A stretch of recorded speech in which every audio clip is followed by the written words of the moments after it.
ஓம் ஸ்ரீ மகா காளிகாயை நம. மக்கா, அனைவரும் தெரிந்து கொள்ள வேண்டிய அவசியமான ஒரு விஷயத்தை சொல்ல போகிறேன். வயதான பெற்றோர் நல்ல நிலையில் இருக்கும்போதே பிள்ளைகளுக்கு வஞ்சனை இல்லாமல் குடும்ப சொத்துக்களை பிரித்து கொடுத்துவிட வேண்டும். அவ்வாறு செய்யும்போது பிள்ளைகளிடையே ஒற்றுமை நீடிக்கும். அதுபோல பங்காளிகளின் சொத்துக்கு ஆசைப்படுவதோ அல்லது அபகரித்து கொள்வதோ நல்லது கிடையாது. பங்காளி சொத்தை அபகரிப்பவன் வாழ்க்கை பாழ்படும்.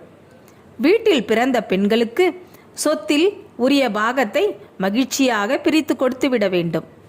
குடும்ப சொத்துக்களை சகோதரர்களுக்குள் ஏமாற்றிக்கொள்வது, பெற்றோர் கண்டு கொள்ளாமல் விடுவது ஆகியவற்றால் சந்ததியினர் சந்திக்கும் சாபங்கள் குறித்து அடுத்த காணொளியில் விரிவாக சொல்றேன். நல்லதே நடக்கும். ஓம் காளிதாயே போற்றி. ஓம் அன்னையே போற்றி. ஓம் ஓம் ஓம்.